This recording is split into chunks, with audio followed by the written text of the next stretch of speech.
so glad you could be here today. I'm Elaine Provenzano. I'm the children's librarian. I'm also on the Tuckahoe History Committee and with the Friends of the Ward House. And we love history in Eastchester and Tuckahoe and Bronxville because a lot of history happened here. So we're going to have the program. Connie Kehoe is going to be introducing Mike Grillo momentarily. But after the program, we do have our local history societies here. We have the Eastchester Historical Society and our town historian, Richard Forliana. It's around here.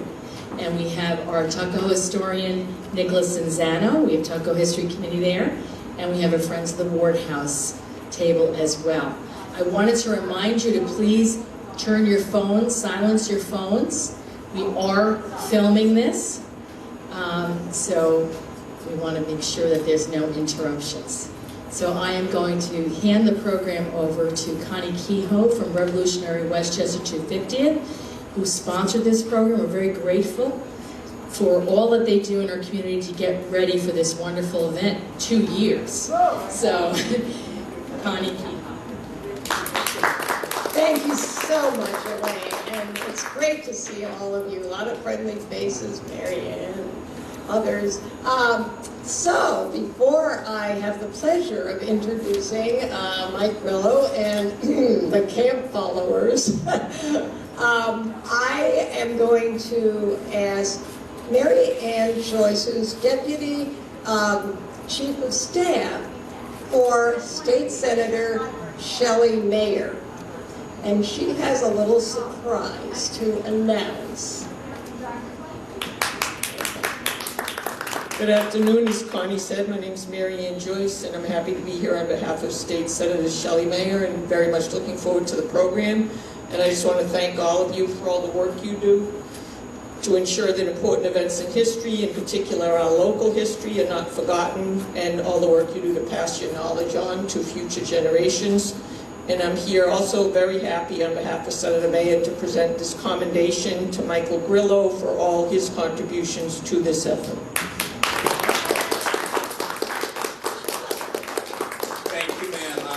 Honored. Thank you very much. This is an honor. Oh, yes, so well deserved. Thank you. And if you don't know State Senator Mayer, many of you I'm sure do, she has been a leader, I mean, tireless leader in helping with the 250th and overall supporting awareness and the importance of history for us old folks and our young folks too. So Mike Grillo, I want to introduce Mike as my very good friend and also the creator and tailor of my regimental jacket. You can come and look at it. Mike has, how many uniforms have you made?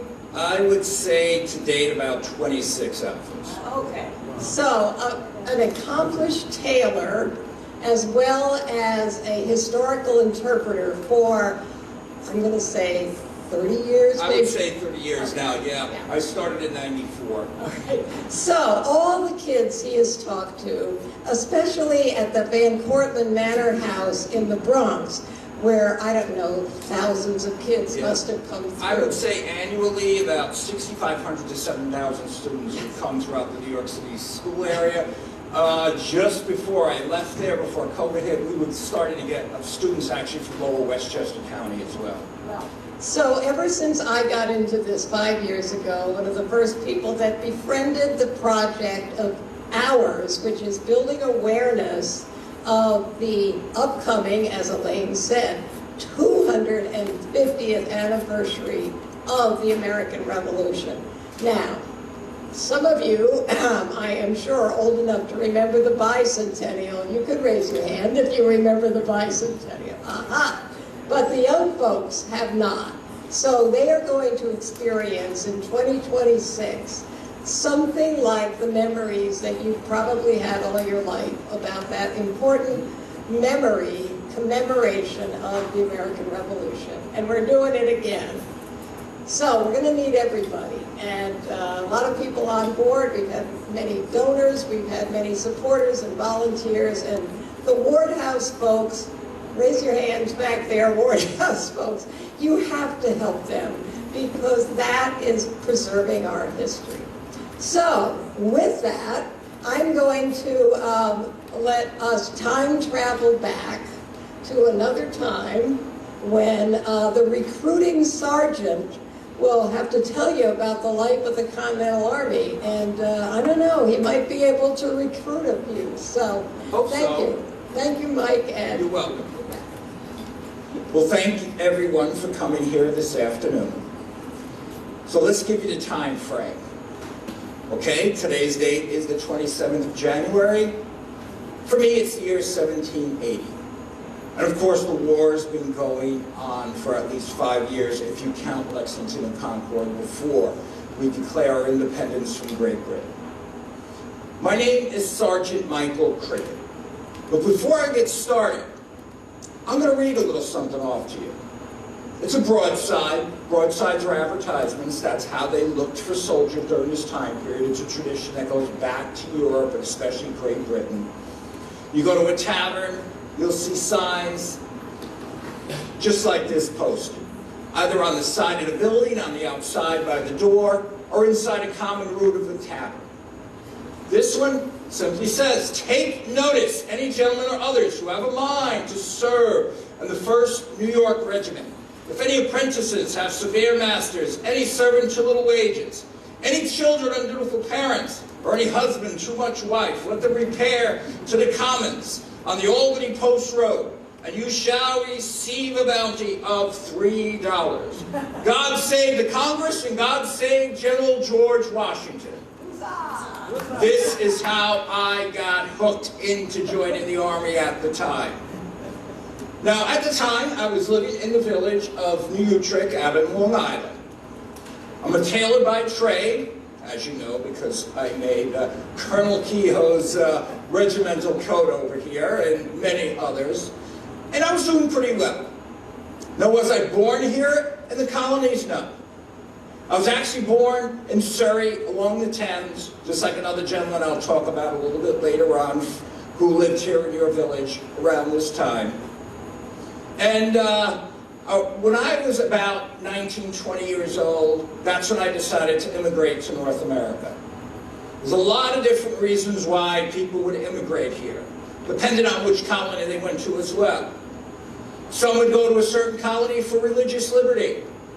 Others would go for opportunities. I went for opportunities. I could say probably a little bit of the religious liberty part too. You got to see, back in Europe, especially Great Britain, you're lucky if not 9 out of 10 people can't own property. It's only one out of 10 has a chance within their lifetime to own any property whatsoever. I wanted a better chance. I've heard stories from friends of mine who actually visited North America. I heard these stories about you could actually get land there. 9 out of 10 people own property. So it made sense.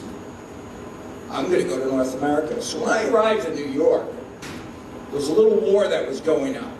And some people say this war was started by a young colonel who was about 20 years old at the time. You all know him as Commander-in-Chief of this Army, Colonel George Washington. A worldwide conflict broke out. And they were recruited in the colonies. You just didn't have local militia units fighting. You have a Westchester County Militia here that's been here for a while, but it wasn't just the militias. You also had the regular standing army after 1755 when they landed here in North America. If they needed recruits, they would recruit them here. You just didn't know where they came from because on most of the recruiting roles, they just put down foreigners. Foreigners could have meant anything. You had people of all walks of life from different countries that were in the British Army and other European armies at this time. So throughout that whole entire conflict of what's called the 7 Years' War in my time, and in your world, I believe, they call it the French and Indian War now. That war actually lasted more than 7 years. It lasted about 8 years. And when the war ended, I started to become very successful as a young man living in Utrecht. I was making a good income as a tailor at this time. And of course, 1763 rolls around when we have the proclamation that there's peace between the French. Troubles start. Because Great Britain wants money back for helping to fight against the French. And of course, around 1764, they start all those taxes. We have no representation here, people were crying. Nobody sits in Parliament for us. How dare they try to tax us?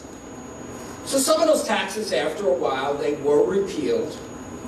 And believe it or not, that grand statue that used to stand at Bowling Green Park in the city of New York that was torn down on July 9, 1776 by some rambunctious troops, sorry about that. That statue was built by people subscribing. And why was it built? Because at that time, the king was on our side, so we thought.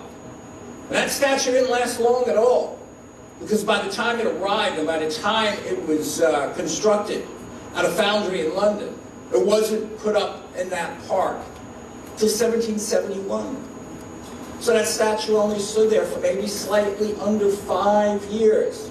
And of course, you all know what they did with that statue. They turned it into 35,000 musket balls. But that's another story. So when this war started to break out, after we found out what happened in Lexington and Concord, I believe some of you called the shot heard around the world, I started to do a lot of thinking. Now, we didn't find out about what happened in Massachusetts till 3 days later, till the 23rd of April of 1775. And when word got here, a lot of people, especially members of the Sons of Liberty, decided, well, we need to defend ourselves now. Now, the New York City Armory was in the basement of the old City Hall building, which I believe you call Federal Hall today. That was the original site of New York City's City Hall. And that was also where the Armory was located. So members of the Sons of Liberty, local militia units went in there, broke into the warehouse, took gunpowder, took the musket balls, and whatever they needed for their own defense, just in case British troops decided to come down from Boston and start attacking us here in New York. And then they started recruiting people here in local militia units. The Westchester County Militia, very famous militia, was being raised here. That was the first regiment I was in before I transferred into the 1st New York Regiment, the regiment that I happen to be in right now. And there was a good friend of mine that I met. And his name was Captain Theodosius Fowler. Captain Theodosius Fowler was recruiting on the village green from the great town of Eastchester, which we're in today. Remember, Eastchester was a lot bigger back then. There's no Tuckahoe just yet. And that village green, by the way, that still exists, a portion of it, but we can talk about that much later when we're done, where that village green exists. That's where Mr. Fowler was recruiting. Now, I remember him telling me about how infuriated his father, Judge Jonathan Fowler, was, who was also a colonel in the Westchester County Militia in previous years.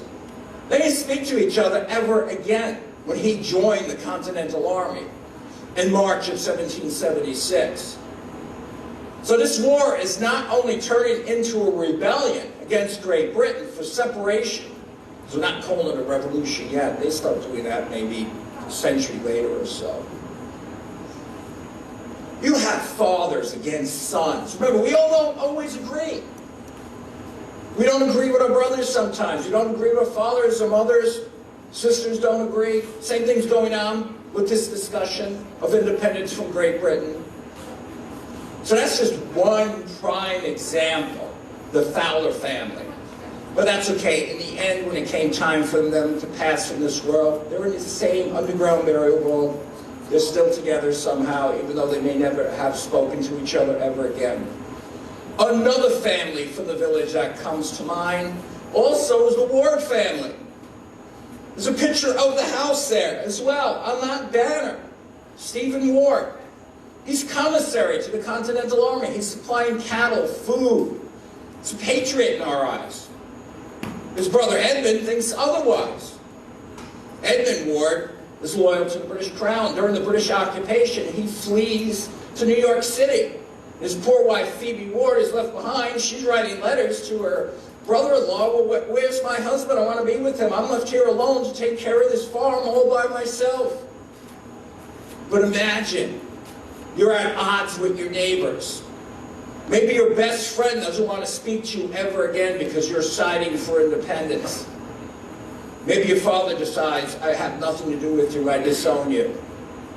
Maybe your mother's angry at you for the same exact reason.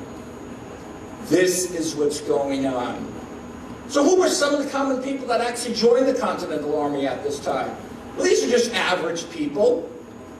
No one special, actually. Yes, we all talk about the glories of General George Washington, but he's just one part of this war.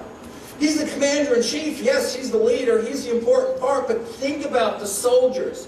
Think about the common souls. Think about people like myself, common tailors, or grocer, a blacksmith, somebody who sits there and shoes horses all day long. These are your common soldiers. And yes, you even had part of the enslaved population join our cause for independence as well. Most famous regiment we all know about is the Rhode Island Regiment, the 1st Rhode Island Regiment. There was also a gentleman on the other side who lived in New Jersey. And he did a lot of small little skirmishes. And his name was Colonel Ty. Colonel Ty was an African American. And he was also a colonel in a Loyalist unit. So people of all walks of life. And think about this as a worldwide conflict as well. It's not just the Americans fighting against the British, or the Americans and the French. The Dutch were involved as well, lending us a tremendous amount of money by the time we get into 1780, with the thanks of John Adams, who was ambassador at the time. It was a large interest rate of 7%, but he was able to get that money. Spain was involved in the Spanish colonies. So they would send regiments, militia, from Mexico, from the island of Santo Domingo, which of course today is the Dominican Republic, and Puerto Rico. These people were fighting in Spanish West Florida against Great Britain. It's a worldwide conflict. And yes, women were involved too, okay, not so much as soldiers, although we do know some stories, like the most infamous one would probably be Deborah Sampson disguising herself as a young woman to join the Continental Army. You have other women helping out the cause for independence too. You have women like Mary Ludwig Hayes at the Battle of Monmouth. She goes down in history by that name, Molly Pitcher. She's not the first one. The first recorded one, actually, is at the Battle of Fort Washington, November 16, 1776, 2 years earlier. And her name was Margaret Corbin. And they're helping out in all sorts of ways. And I will very shortly, once I am done, because it's important to know about the roles of women, because, of course, we do have a camp follower here, and she's diligently at work at the moment. So when I first joined, the Westchester County Militia first, some of the battles I was at. First, the most important, largest battle of the Revolution, you might not realize, was the Battle of Long Island, the Battle of Brooklyn. Right over here is Long Island. Here's the village of Brookland or Brooklyn. Just a tiny little area. There's no Queens at the time. Flushing's part of Long Island. Whitestown is part of Long Island. Newtown, which today is Elmhurst. All of these are little villages. And here's the largest Dutch village in Long Island, the village of New Utrecht. And I remember that day when I heard that the British landed right here, August 27, 1776. And when they landed at Gravesend Bay, they immediately took over the village I lived in, New Utrecht. And I knew I wasn't going to be able to return back home since. And I still haven't returned back to New Utrecht. I probably will end up settling here in the fine village of Eastchester sooner or later, like many other people did. And that was a disaster that day. General Washington lost 3,000 men during the Battle of Long Island.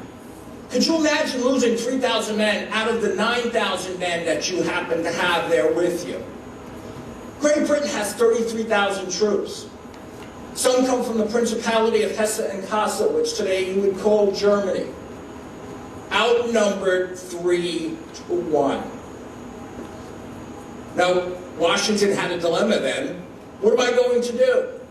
Am I going to see the army decimated, possibly be captured by the British, hung as a traitor at the Tower of London, or try to escape?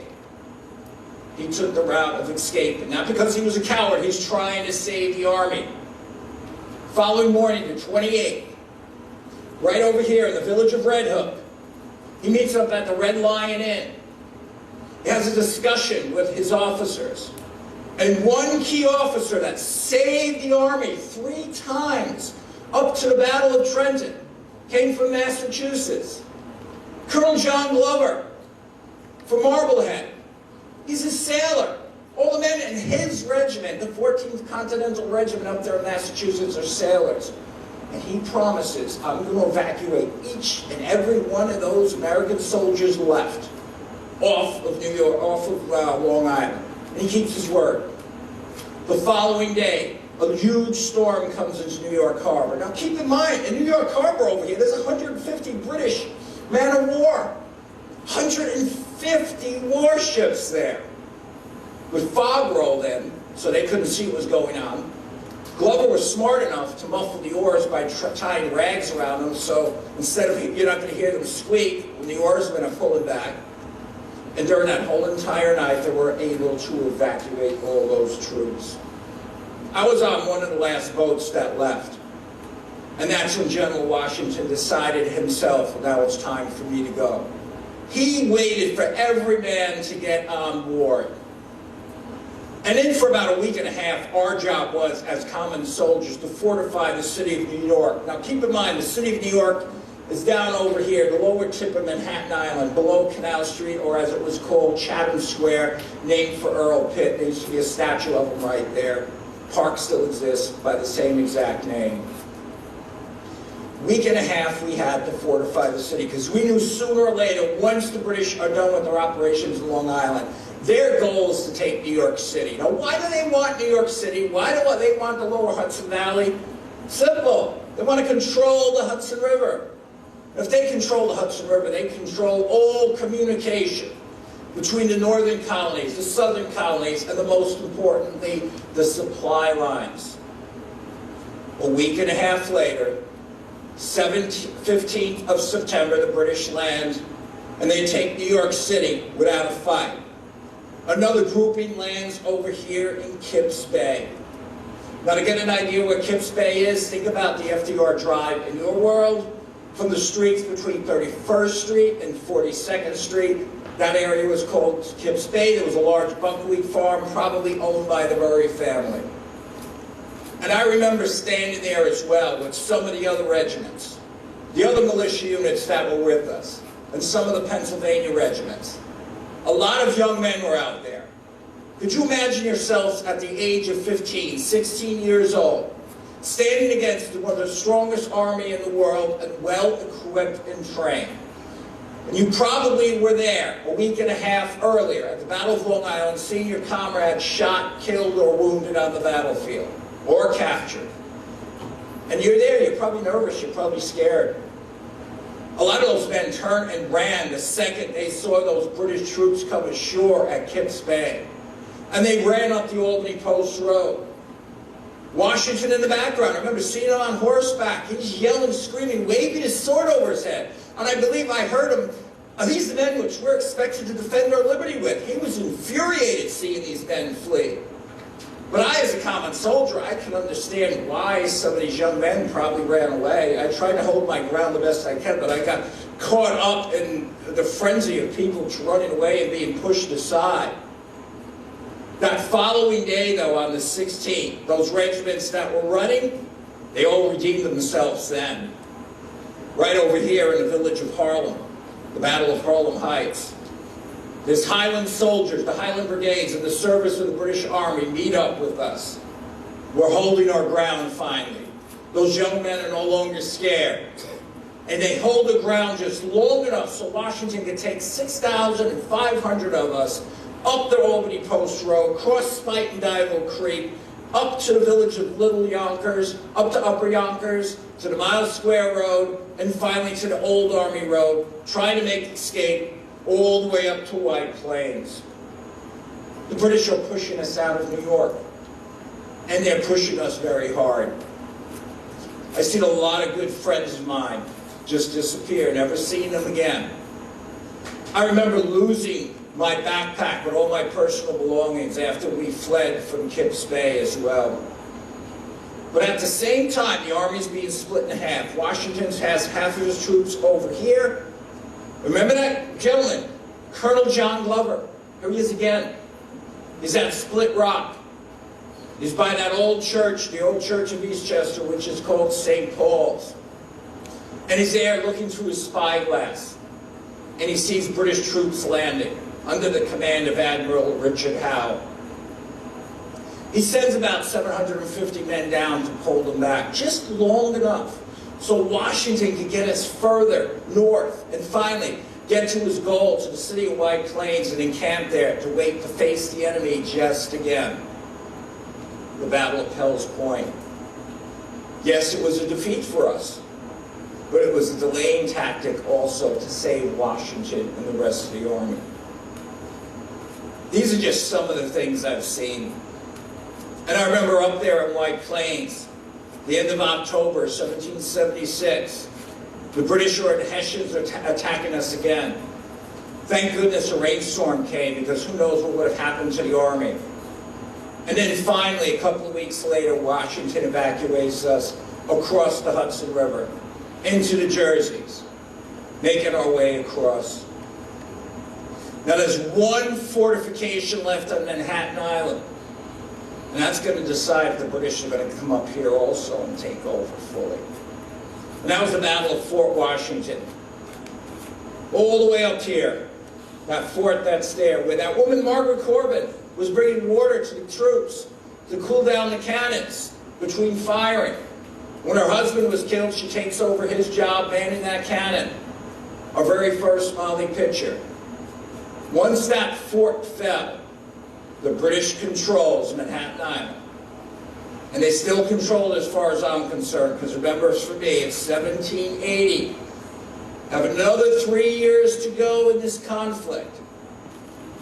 So one's probably saying, well, why are you doing this? Why are you giving your life fighting? What do you get out of this? Well, I can tell you what I get out of this. I get satisfaction that I'm trying to help create a new country, create freedom, things that people never heard of yet before, except people who are enlightened and read about these things in the universities of Paris. They start reading about it in Edinburgh. That doesn't come for a little while yet. Well, what do you get when you join the Army? What do you get personally? How do you get taken care of? Well, first off, you see a fine suit of clothing that you receive. Now, it wasn't always this way. Now, more and more uniforms are coming into the Army in the year 1780. I would probably have my own civilian clothes. I believe there's a portrait of me going around on a flyer. That's what I was wearing when I first joined the Army. They didn't have money for uniforms. Actually, in 1775, think about it, there was no real United States Army. It wasn't created till June 17th of 1775. And think about the first member of the U.S. Army. On that day when they created it in the Congress in Philadelphia, they only had one person on their rolls. And that was General George Washington, so it was an uphill battle. You want clothing, you want supplies, you want food, you want to raise an army as big as you can. Now, throughout the war, we have anywhere between 35,000, 45,000 troops, probably throughout the whole entire war in rotation. They say there was about 75,000 to 85,000 troops recruited, re-recruited, on rotation. But the British Army has an inexhaustible amount of money, like most European nations did at this time. So, of course, when I joined, I just had that brown suit on. Of course, I was given a firearm, I was given a musket. So let's see, where is my musket?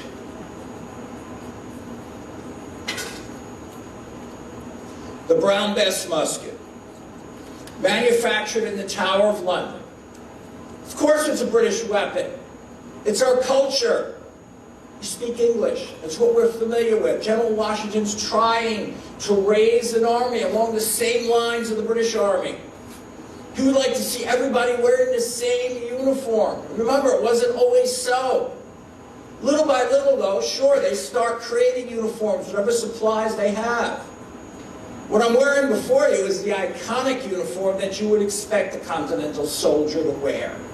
It's a blue coat, red lapels, cuffs and collars, just like Colonel Kehoe's wearing right over here right now. That's the colors that were chosen.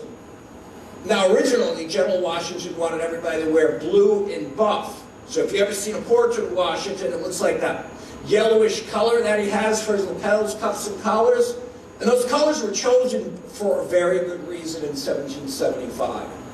Those colors represent the Whig Party. Not a wig that you wear on your head. Whig Party, W-H-I-G, the progressive party that sits in the Houses of Parliament over in London. They support our cause for liberty. And majority of the Continental Congress, including General Washington, were Whigs.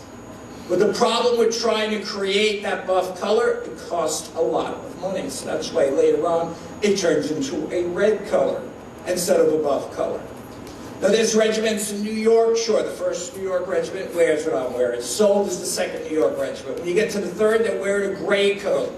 We're green facing. So even within your own state, your own colony, we have different color uniforms. You also have brown uniforms, green uniforms. And up in Connecticut, there's a couple of regiments using old British regimental coats. Guess what color they are? They're red, absolutely. Think about how dangerous that is. Think about friendly fire. That's another reason why they carry flags on the battlefield. And the flags are 6 feet high, 6 feet wide, so you can see them from miles away. So that's why they're that big. So you know if it's friend or foe, provided that regiment, of course, has a regimental flag with them. They don't always usually fly them. It's a very expensive thing to have destroyed on the battlefield and, of course, stolen by the enemy. So right over here I have my Brown Bess musket. So how does this thing work? Well, I'll show you in a moment.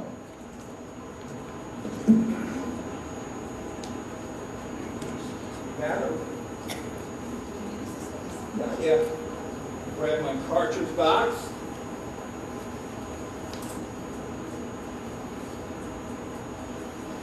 This is where I keep my ammunition, by the way.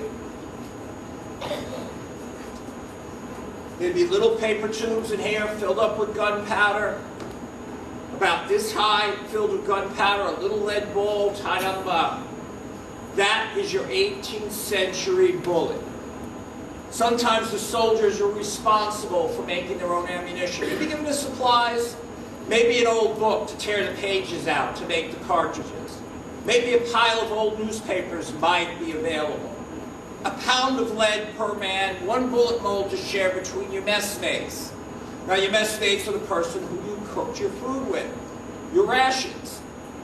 So 8 men around a fire pit, making their ammunition, and they're off time. Off time usually is winter time, winter encampments. Now your cartridge box is always worn, as I was told, right here off the right hip. The musket on the left shoulder. Now you're taught how to stand like a soldier, heels together, toes pointed out. That's one of the first things you're taught as a soldier. Then you're taught, of course, how to march around. Facings, left face, right about face, left about face. Wheeling around, kind of like marching like this. It looks like a door moving on to the battlefield. The longest part of the battle is not fighting, firing your musket. It's maneuvering hundreds and thousands of men on the battlefield. That takes time. You're lucky if the average fighting battle takes place and goes on for maybe an hour to an hour and a half. It's very hard to move hundreds of people on the battlefield. How does this work? Very simple. The first thing you're told, you're standing up perfectly straight. You'd be given a command, prepare to prime and load, prime and load. The musket goes up like this. Some sergeants also would have you hold it down like this, the old way that they did during the French and Indian War. The next command would be open pan. That is called a pan. There's a hole drilled on the side of the barrel. This flint, when it hits the steel, creates a spark of molten steel, hits the gunpowder explodes in the breech, and the musket ball propels back. So when you're priming your cartridge, you take it out of your box, you're holding it up briefly so your sergeant and commander can see you're ready. Tear it open with your teeth. That's why they look to see if you have 4 good teeth on the side of your mouth. Although I've been told that's a myth as well. So you put a few grains of gunpowder in the pan. Next command, shut pans. Following command, charge your cartridge. You cast it about, musket ball and all goes down the barrel. Next command, draw rammers. The ramrod comes halfway out of the pipes. It's flipped over. Ram down the cartridge. Return rammers. Now you have a fully loaded weapon. You go back to the shoulder. You're within range, probably 50 yards away from the enemy. Make ready. You pull back on the trigger like this. Present. You point the musket out at the enemy. Fire. You pull the trigger. As you pull the trigger, though, you should turn your head because a flash comes out about this high. If I'm trying to aim, what did I just do to my left eye? I just destroyed my eye. I might be blinded for a while or permanently. To get a better idea how this looks from the side view, I'm going to do it again. Make ready. Present. Fire. Very simple. Simple technology. Of course, if it's raining out, like the rain we've had the last 2-3 days, it's not going to work, of course. So if you happen to have a bayonet during a battle, you can push the enemy away. So how does the bayonet work? Sorry. So the command would be, fix your bayonet. You grab the musket here, here, down to the side. The bayonet comes out with a flourish, and the reason why you're doing that, imagine a sunny day, and you see thousands of blades gleaming in the sun. Now you can understand why all those men ran away from Kips Bay when the British troops came ashore. When they see 500 to 1,000 British troops standing there doing this at the same time, taunting the enemy. The bayonet goes down onto the end of the musket. Goes back to the shoulder. As you're on the march, the command would be, charge your bayonets! Huzzah! Imagine hearing hundreds of men there at Kips Bay, side by side, shoulder to shoulder, one straight line. These bayonets coming towards you at your midsection. Is this a flat blade? It's triangular. It also has what we call blood grooves to make sure you're going to bleed to death. It's hard for a surgeon to sew up those wounds. It's almost impossible unless they cauterize it. They get a piece of metal, they have it in the fire, and they burn that wound closed. These are the common things that soldiers, of course, are taught to do in battle. But remember, during the wintertime, there's not much in the way of warfare going on, and this is a European tradition. It's called winter encampment. After the British took New York City in 1776, which ended up being their headquarters till 1783, the base of operations here in North America, they went into winter quarters. This is the time when Washington is out there. He reaches McConkey's Ferry near Trenton. And that battle was the battle we needed for success, because every battle that Washington was up against General Howe, he was losing. Every one. So over there, Christmas Day, 1776, on the banks of the Delaware, it's winter time. Washington's ready to bring his troops into a winter encampment, which would have been Morristown then, after the Battle of Trenton. The Battle of Trenton was actually planned. And it was planned very well. What most people don't realize, you have the myth of the Hessian soldier, they're celebrating Christmas, they're drunk in their barracks. That was far from the truth. What was going on was Colonel Rawl and his troops, the whole entire month of December, were doing hit-and-run tactics up and down the Delaware River, and the Americans were hitting them left and right. The Hessian troops were worn down. They were short on ammunition and supplies. Colonel Royal is writing letters to his commander in New York City, General von Kniphausen, begging for more troops, begging for more supplies, and of course, he's being told, you're fine, you don't need any more. The other thing Washington had, we find out he had a spy. There was a gentleman who spoke German, of German descent, and he was working as a baker for Colonel Royal in Trenton. And Washington knew the morale was low. And that's how we won the Battle of Trenton. And then we go into winter quarters. Winter quarters, you're either sleeping in a tent, and imagine freezing cold weather, it's in the 20s or in the teens, during December, during January, during February.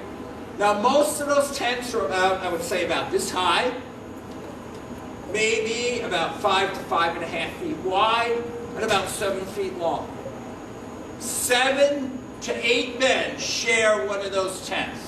Now you're probably wondering, how do you cram so many people in there? Well, in reality, you probably only fit maybe 5, head to toe, going down the length of the tent. Because think about this, is every soldier sleeping at the same time? Some are on guard duty. Some are out there foraging for food to get supplies for the troops. Some are out there foraging for wood. You need a tremendous amount of firewood during the winter time. That's what's going on in winter encampments. And that's also times like people like me. I'm a tailor by trade, and a tailor by trade, it happens to be on recruiting rolls. Because when you join the Army, this piece of paper is a miniature biography. Who the person is, where they came from. Also, what's on this list is the age of the soldier. Very important information. And what's their trade? What's their job? Because these jobs are being used during the winter time. Think about how you store things at this time. You store things in barrels. You need coopers. If somebody's a cooper, he can fix the barrels. Somebody can fix the wheels for wagons. You have somebody who's a gunsmith who knows how to fix muskets as well. All these things are important, and of course, most importantly is the tailor that comes in. Winter time, every second year, supposedly, we were told when we joined the Army, we're going to get a new suit of clothing, a new regimental coat. Well, the supplies don't always come in, and when they do come in, they don't always fit. They're only making uniforms in 2 sizes, small and large. If you're in between, they got to try to shrink it somehow. If you're a little bit bigger, well, I got a complicated job of trying to manipulate fabric and finding other fabric to enlarge and make that suit of clothing fit. This is what's being done in winter encampments. Oh, I suppose you do have to be fed if you're in the Army, correct? We all have to eat. So let's see what we have here in my haversack.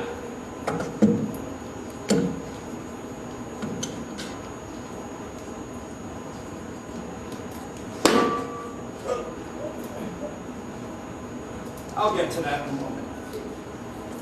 This is the common soldier's haversack. Mine looks a little bit nicer than others. They don't always have fancy braid around it, but I'm a tailor. I can do what I want with my clothing. I can modify it if I need. This is my rations of food. So let's see what I have in here today. Now, I know you're all used to having things called saran wrap, aluminum foil, Tupperware. Maybe you use old discarded containers, butter containers, margarine containers, what have you. We don't have that in the 18th century. I might have some old cloth, but keep in mind, cloth costs money, doesn't it? So most likely this piece of meat that I was given is probably wrapped in an old newspaper, maybe in a leaf. Think about this, it's stored in a barrel with salt. And you don't have a choice of what you get. It's mostly bone, isn't it? It's hard as a rock. So, about a pound of meat maybe? Half pound if you're lucky. Let's see what else is in my haversack. I think I feel some beans. All right. Doesn't matter what type of beans. Like we're always told, you eat what's on the plate. Well, you're definitely going to eat what's on the plate when you're a soldier. So about a pint of beans. And again, these probably just scooped in the bags and not in, probably wouldn't be in sacks like this. That would be the reality. Let's see what else I have. Oh yes, pint of rice. Again, all this stuff would probably be just dumped into the haversack. Probably not nicely packaged the way I have them here today. I might have a wooden bowl. I might not have a wooden bowl. Think about what soldiers are carrying. You're carrying equipment that can weigh up to 65, 75, 100 pounds. You want to be as light as possible. Some of these things also are carried in wagon trains, so you might not see this for a couple of days. So you carry what you could. So I don't have a bowl here. I don't have a plate. There are stories of soldiers just sitting on the dirt ground on the grass. Maybe finding an oversized leaf, possibly dumping the food after it's cooked in there, eating with their hands. We don't always have a knife or a fork. I might have a wooden spoon. I know how to carve. I have a pocket knife. I can make a spoon out of a piece of wood. If I lose it, it doesn't cost me anything except my labor to make it. So think about the rations of food. And I want you also to think about the stories you hear about Valley Forge, because remember 2 years ago in 1778 for me, I was actually there at Valley Forge and I saw what was going on. There is a shortage of food. I was lucky to get half that amount, which you see before me out by my feet. Sometimes I got a third of that amount. And imagine my poor wife here, what she would receive as a camp follower. She's getting a quarter rations. She's not getting much at all. And if we had our child with us, that child's probably maybe getting a fifth. So we're hungry, we're starving. I got to find whatever's there. Think about it, we're in a winter encampment with thousands of soldiers in Valley Forge. The sad thing about Valley Forge is we're surrounded by a farming community. There's stuff here. Washington can't get it because he has no money. The Congress isn't in Philadelphia at that point. The Congress fled all the way out to York, Pennsylvania. They're 200 miles away. They're safe. I've heard stories of Washington writing letters to the Congress. Please send us some supplies. They never came. Send us some money. Oh, don't worry about it. Take what you need. Go to the farmer, tell him we'll pay you back later. You think that farmer's going to be happy? He's going to go straight to civilian house troops because their commissary is going to have what I have in here, gold, silver, copper coinage, which is called species. So if you're a farmer, do you want this or a piece of worthless paper? Think about it. You got a family to take care of. So now we get into that problem of the troops suffering. They're not getting uniforms. They're not getting food. You have to forage for food. Then the worst winter was actually this year in 1780. I thank goodness I am not in Morristown. Morristown's the coldest winter. You start reading accounts of blood and the snow from footprints because shoes are worn out. People are tying rags around their feet. There's a story of one of the officers. He returns with his 4 hunting dogs, and a few days later, 2 of those dogs disappear. We can use your imagination what happened to those dogs. I'm not going to go into details about that. You eat what's there. Squirrel meat. Squirrel's good meat to have. It tastes like bacon. You find a trap possum, a rabbit, whatever's around. And I also heard stories what's going on in Morristown today about old discarded leather shoes being ripped to pieces and shredded and thrown in a pot so you have some sort of nutrition. Imagine having to eat an old pair of shoes, old leather belts. That's what's going on. So hopefully with all these stories, I can still entice the young ones here to still sign their name on that piece of paper and join the 1st New York Regiment. Oh, by the way, 2 years ago in Valley Forge, remember I told you about Theodosius Fowler? One of our members of the community here in Eastchester? Theodosius Fowler became very good friends with a very young man who was born on the island of St. Nevis, becoming a lawyer. I have a feeling they're going to become business partners. You know who I'm talking about? Who's from the island of St. Nevis? Very famous founding father. He's a lawyer. Ladies, do you know? Who's captain of the New York City Artillery Company in 1776? He got into trouble for firing a cannon into a British warship before the British even attacked. It's probably about that height. Correct, Mr. Hamilton. So there is a connection with Mr. Hamilton for one of the members of your community here. But enough about me.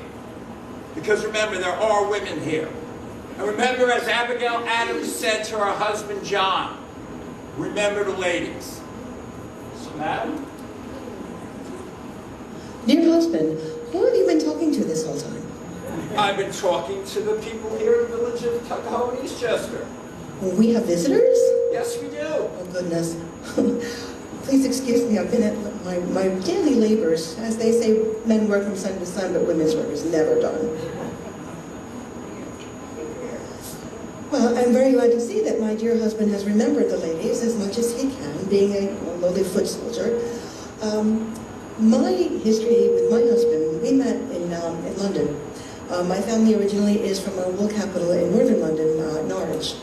And our people there for the past couple of centuries have developed, is this better? They've developed a very lucrative wool trade, so much so that the town over the years have amassed enough money to build an actual church. So there are lots of wool churches where I originally come from. But unfortunately, alas, my dear sainted parents have passed. I'm an only child and therefore an orphan. So I thought, I'll take my skills and I'll try my luck in, of course, London. That's the city to go to at the time. So on the way down, we happened to meet, we happened to talk, trade each other's histories, and I find out that he's quite the intrepid young man. He actually has a plan. Land of your own? That's unheard of. That's absolutely unheard of. In fact, my people have worked on the land in Norwich for many, many generations. We've had lords actually expect us to do labor for them in exchange for land, in exchange for a home. But of course, we do have to pay something. So taxes, livestock. As you can see, very industriously, I'm always working in wool. I know my sheep breeds and I know my business. So hopefully I have a chance perhaps in this new world that he's talking about. But the idea of owning land, you said 9 out of 10 people, is absolutely incredible. That's not something that we are used to over in the old country, but being that I'm alone in the world and I do have a trade, why not? I guess I could try my hand at it. There's no guarantee. I certainly won't get any farther here than I am already, so I might as well try my luck. So we moved to the new country, to North America, and we settled down for a little bit. But then this business that's getting louder and louder and more persistent, wars coming to the colonies? It's very concerning. Of course, then they have their ideas, and most of the time, we women, we have our own ideas. We don't necessarily let them know, but the ladies do talk. We do have our quilting circles. We do have, entertaining. We do a lot of work on our farms. We do run the farms in their absence, and let me tell you, that's a lot of labor. In addition to raising all of the animals, we have our original money-making kind of animals, our sheep, and we're raising them, at least in our family, for wool. Because I know from my family business, wool brings money, and you did mention you were a tailor. Yes. So we could cut out the middleman, produce our own wool, so perhaps we were a little luckier than most. We also, of course, have to fend for ourselves. There are no supermarkets, this thing called I forget, what is it, the net? Something about spider webbing, something. Are you sure it's not fishermen or something? It could be fisherman nets. I don't know what that is, but in any event, we don't know anything that's ready-made. So if you want something, you really have to either barter, because we do have a bartering system going on at this time. Cash is very hard to come by. But as you can tell, I always have some surplus of lambs, sheep, wool, something. Somebody needs it somewhere. So we can exchange, because hard currency is hard to come by. But somebody has to run that farm and take care of those animals and take care of the plants and buildings. And of course, being that we are a family, we do have children. So I'm always raising children, having children, always busy. And of course, my stock and trade. Here's one of my best, finest lamb sheep fells. These, of course, have to be washed by hand after they're shorn from the sheep. And let me tell you, they're pretty dirty. So they're washed and washed again, dried in the sun, and then, of course, I did tell you women's work is never done. They have to be definitely carded with these tools that I have here, carders. And those align and pull all the fibers in one direction, because when you take them out of the water, though they may be slightly cleaner than when they went in, there's still a lot of handwork and processing to make this. And I'm not even talking about plant fibers. Linen. Some of my neighbors, especially down in the southern colonies where it's much warmer, the linen plant is much more amenable to that. So they'll grow their own plants, flax plants, but you certainly won't see a shirt like this for about a year. There's nothing off the rack, there's nothing from the spider webby thing. So a lot of my friends and I, we work in textiles, and I guess it's a match made in heaven for us, being that he's a tailor. So something like this, my friends would spin that down south. I'm working up in the cooler northern colonies, so I have my sheep. Very happy to have them. They're a good cash crop, but they are labor intensive. So the rumblings of war, from I hear my husband talking to all of his friends, and of course, you know, we wives, we overhear our husband's concerns, and we do get to talk to each other and kind of, I guess, weigh the pros and cons of what's going on. And I find a lot of people are really kind of undecided, men and women, entire families. But I will say, though, that recently a neighbor of mine, a little bit down the road on the next farm, she suddenly has kind of gotten a little bit cold with the rest of us. Perhaps she doesn't agree with the political thought of the time. Maybe she's going her own way, but then again, keep in mind, we don't have the right to vote at this time, and we really certainly don't have the right to really put our 2 cents in to politics.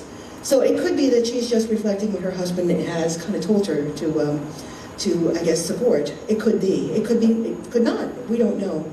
But I have seen people become a little bit colder to each other, some people a little bit warmer, because they may support our patriotic cause, albeit a little bit under the table, because I've heard tell, and you probably can confirm this, scouts, British spies in the area? Oh, absolutely. Yes, the roads are definitely not safe. And then the Loyalists have to deal with the Committee of Safeties who are seizing their firearms as well. That's been going on for the last, let's see, 4 years now. Yes, I have heard tell of that. In fact, another neighbor, I would say probably in a state not too far from us, she had told me that somebody in the middle of the night started banging on the front door and awoke the whole entire household. And luckily for her, this time her husband was at home and could deal with it. But I've heard stories where the wife and the children, the farmhands, have been left alone, and it's a very different matter when the man of the house is not there. We are lucky and fortunate to have an older son, so in his father's absence, at least we have him to lean on. But other than that, things can become very precarious very, very quickly. And so eventually that means that I probably will be better served if I follow the drum in the Army, as much as I might not like to, because I'm concerned that my animals will be confiscated, my land will be confiscated, my entire home and farmstead could be burned to the ground and leveled. And it took us so long to do this. But we may not have a choice. It's better for us to come back to nothing and start again rather than not have anything and be gone ourselves. So a lot of families, a lot of women, a lot of older people, children, neighbors, they would band together and join the Army. And that's something that initially General George Washington didn't really approve of, because of course having lots of things to carry, children, dependents, tools, animals, we kind of tended to slow down, the baggage train. So he banished us to the back, which is just fine, because the oxen that are carrying all of the supply wagons are incredibly strong animals, but they're incredibly slow as well. They don't make much progress every day.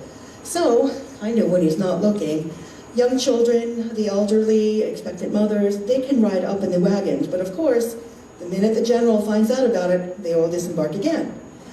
But he came to learn and notice that even though we might be a little bit slower than the rest, and we might be a little encumbered, we still serve a very, very good purpose. And so he allowed us to stay after some time.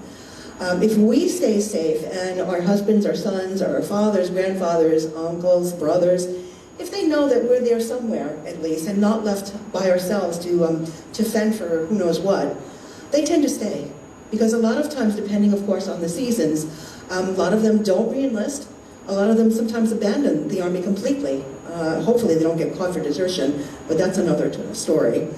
But they tended to stay and fight or re-enlist, or at least stay put, because they knew that we were there somewhere and safe. You might even see us now and again as we're scurrying about carrying out our duties every day. Basically, our children would be trained to help out as well from the moment they could actually stand and walk. So if I had a daughter, and I do have an elderly daughter though, she had been trained to take care of the animals and also help me with the multitude of work that I have every single day. I work as much as I can from sun up to sun down. So summertime, with springtime, it's all hands. In the evenings, it costs us a little bit to burn candles, but we still get work done as much as we can. So I taught my daughter how to shear, how to wash, how to card, how to spin, how to weave, and how to knit. So those are very, very important things that we need to know because, again, if you want clothing, blankets, anything, something like this perhaps, a fine scarf, or a very useful pair of gloves, fingerless gloves, mind you, because I'm still going to be working, of course. Oh, here they are. So anything and everything that you want, that you need, your necessities, and perhaps if you're lucky, a little extra maybe to barter or sell, you have to make it yourself, and you need the skills. Also, too, officers have their own kind of, I guess, kind of their own camaraderie, and their own expectations from General Washington. They're expected to be clean-shaven, they're expected to be on time, and always prepared, always immaculately dressed and turned out.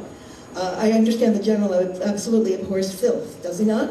Yes, he does. Yes, with good reason too, because things like bed bugs and lice, they're not only are they terrible to see, we're always chasing them at home, and we have the luxuries of being able to wash our clothing or freshen it up, throw some herbs, air it out. A lot of your soldiers don't. So they need to try and keep themselves as clean as possible, and officers are even worse because they have beautiful linen white shirts that need to be kept white. They need to be laundered constantly. So, being the industrious person that I am, I'm also able to do laundry. I'm also able to make my own soap and candles. I would have to supply my household with that as well. So, many women, such as me, cam followers, we were a very important part of General Washington's campaign. I've served in the capacity of being a water molly on a battlefield, which is pretty treacherous, because the battlefield at Monmouth specifically is full of craters and holes, so very, very easy to trip and twist an ankle in the middle of no man's land, trying to supply water for the gun crews, and for heat-exhausted soldiers, horses that have gone down, so that's pretty harrowing. Another harrowing thing is, women and children are always expanding the family, and women help each other because there are really no physicians to be had. So children are also born in the camps as well. So women actually tend to help each other with encouragement, support as much as possible for expectant laboring mothers. So if you had a trade like maybe a spinner, a weaver, a tailor, or a midwife, those things would be wonderful to have because, of course, you know, life goes on, especially in the camps. So our local midwife might bring her own tools of the trade, a birthing stool, some accoutrements, some things that she's made out of her own garden. We tend to grow a lot of our own food. We also use it for medicines. So there's never really a dull minute in camp, and if there is, very few and far between, we do like to entertain a little bit. I know the General frowns on this, so please don't tell him. Playing cards, it's just to pass the time away, of course. We also have traditional games that are very portable. Farkle, for example. And then, of course, this is probably the one the General really despises. Oh, he abhors that. Dice. Yeah. I mean, you gotta keep the soldiers happy, and if they can earn a few more bites of food, or maybe some money, or something, maybe a reprieve from guard duty, they're gonna do it. I mean, it's the least of their concerns. It's not going to be like in the beginning, where you literally had to smack heads together, remember? Yes, It was terrible. Sergeant, so. Okay, lucky for us. But yeah, there were, for years, we followed the drum, and sometimes we did it because we wanted to, because we needed to, sometimes because we had no choice. Sometimes, like our sisters in the British Army, they tossed and they pulled lots, and whoever's number or straw was picked, you had to accompany your soldier and your family on campaign whether you wanted to or not. Because they expected to, and you would be on the strength or on the rolls for food, but again, as my long-suffering husband has mentioned, Soldiers are not fed very well. Spouses usually share half or so, and children a quarter. So you can see that we were always busy foraging, trying, bartering, anything and everything. But as hard as it was for a really good cause, and if we left it, it would just completely collapse. So we invested way too much in this. We didn't know which way it was really going to go, but at least if we rolled the dice, so to speak, came to the colonies and acquired land, we were going to do that for our own freedom as well. Thank you, madam. My kind wife. They try to keep the numbers low for camp followers, for obvious reasons. Shortage of supplies, trying to travel, move the army around, village to village, county to county, town to town. Washington was trying to impose maybe 1 or 2 women per company. Now, a company of men could be anywhere between 25 to 50 men. So it goes to reason, keep the numbers low, because of course, where there's the soldiers' wives or refugees, because a lot of the camp followers also were refugees, both male and female. Think about after the battle for New York City falls on the 15th of September, 1776. I'm sure a lot of the population wanted to follow the American army. They wanted to evacuate. So they'll follow the army. They're not going to be kept with the army forever, remember that. Because we can't afford to feed them. We can't afford to supply them. So if you have a skill, that's important.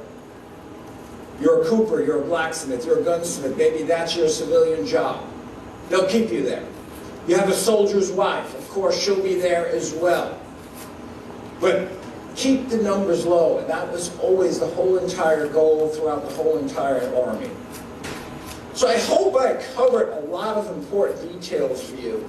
How army life was like, what was like, of course, to be here. Because where we are right now, this is no man's land. At any given moment, we don't know who controls this area. I hope General Washington's army controls this area right now in 1780. I have no idea, but I'll be very careful when I head back to the encampment. But I want to thank each and every one of you for being here this afternoon to learn about your heritage, to learn about your history. And I try to throw in as much as possible about the local area, these local people that I mentioned, the Fowlers, the Wards. They're buried at St. Paul's Churchyard in Mount Vernon, not too far from here. And there's another gentleman also I'm going to close with. His name was Charles Turnbull. He was 19 years old when he came over. He was born along the Thames in Surrey, England. Moves to Philadelphia when he arrives here, joins Proctor's artillery, makes it to the rank of captain. 2 years later, he's captured by the British. Being as a captain, officers are treated a lot differently. They're not put into the prison hulks. They're not going to be put in the old Rhinelander sugar house, the prison that was being used at the time. They were put on furlough, which means you have freedom of the town wherever we're going to put you, as long as you sign an agreement not to fight against the British, not to spy against them. And this gentleman, Charles Turnbull, actually did that for 3 years till this year, 1780. He's returned back to Proctor's artillery, only now it's the 4th Continental Artillery. He's at the Battle of Yorktown. He sees evacuation of New York, returns back to the village of Flatbush, meets a local woman, has 7 children. Unfortunately, his wife passes away on the birth of their 7th child, meets another woman, Mary Lefford, and moves up here to the village of Eastchester. This interesting gentleman who lived in Flatbush and Bedford, which is Bedford-Stuye in Brooklyn today, he's also buried at St. Paul's Church. So again, thank you very much. Thank you.